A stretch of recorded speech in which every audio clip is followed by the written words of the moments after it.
Well, here we are again today, folks. I'm studying today, myself, personally, right now. What you're going to watch in the next few minutes is an intense study that I'm doing for my own personal self. I'm dealing with somebody that says to me, Brother Peter, I'm a Christian. I believe in Jesus. I believe, though, we're going to pay an account for every single word that we say with our mouth or whatnot. I cry myself to sleep every night in remorse and repentance for the sin that I do, because I'm going to be judged for every word that comes out of my mouth. And I say to that person, if I tried to live under that status, it would have so much weight on me. I'd have to cry myself to sleep too tonight, because I know I go to sleep every single night imperfect in this flesh. Even though I serve the Lord with my heart, my body does things I don't want it to. My mind does things I don't want it to. My tongue will not be truthful every day. If a man could bridle his tongue, the least you say, the least trouble you get in. The more you say, the more trouble you get into. And I'm a talker. I talk a lot. I talk a lot. I talk a lot. I talk all day. I talk to everybody. I talk to this one, that one, this one, that one. Talk about the Lord. Try to get things accomplished spiritually and whatnot. And during the day, I make many mistakes. I may tell a little story that's not 100% right, and the Lord will come to me later and reveal that to me. Or I may do something with my mouth that's not correct. You say, well, Brother Peter, you say you're following the Lord. Yes, I am, but I'm in the flesh, and I have a hard time with the flesh. And a man has to bridle his tongue. Now I want to read you in Romans 8. Romans 7.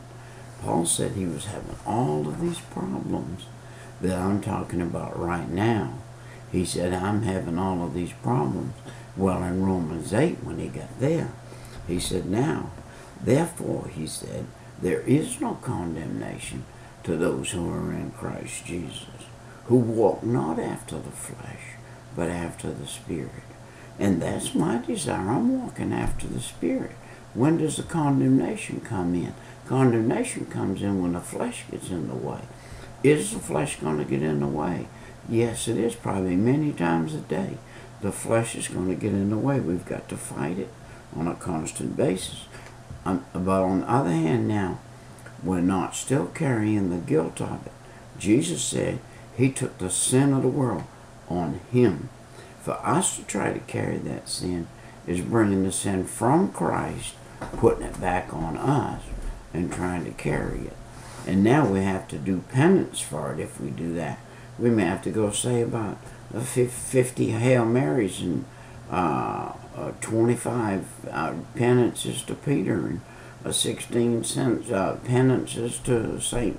Mark or St. Luke or St. John or something in the Catholic diocese, if we're carrying that kind of load. But what he's saying here now, you're no longer in the flesh. You are now serving God in the Spirit. The Holy Spirit baptized you into the kingdom of heaven, and you are no longer serving the flesh. You're not doing this on your own yourself. Well, you got to go do penance. The penance was done one time for all, and Jesus Christ did it on the cross. It said, for the law of the Spirit of life is Christ, and he hath made me free from the law of sin and death. I'm free from that law of sin and death. I've been forgiven, and I'm free from it. I don't have to worry about it. I do not have to worry about that judgment coming up, because he's going to have me sit on his right hand when I get to heaven. He's done told me that already. Peter, you're going to sit on the right hand. All right. For what the law could not do, in that it was weak through the flesh, God sent his own Son in the likeness of sinful flesh, and for sin condemned in the flesh. So it's already been condemned and already been done away with. I didn't get only forgiven for the sins of the past. I got forgiven for the sins of the present and the sins of the future.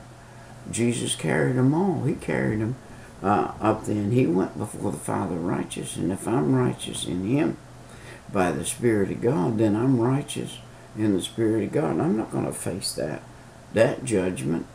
And that if the righteousness of the law might be fulfilled in us, who walk not after the flesh, but after the Spirit.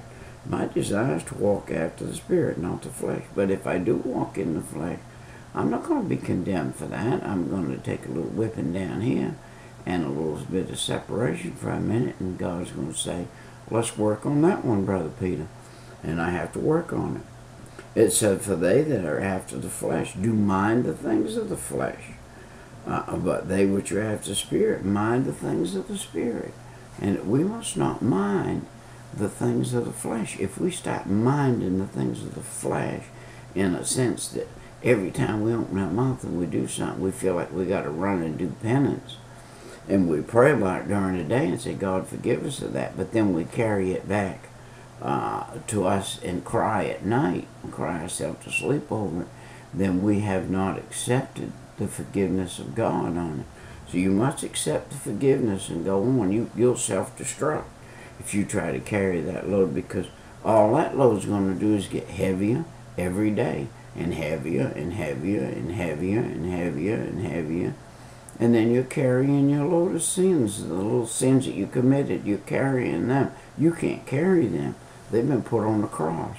So just say, forgive me, Lord. That 1 John 1, 5 and 9, 1, 5 through 9 says, He's faithful and just, forgive us our sins if we ask Him, cleanse us from all unrighteousness.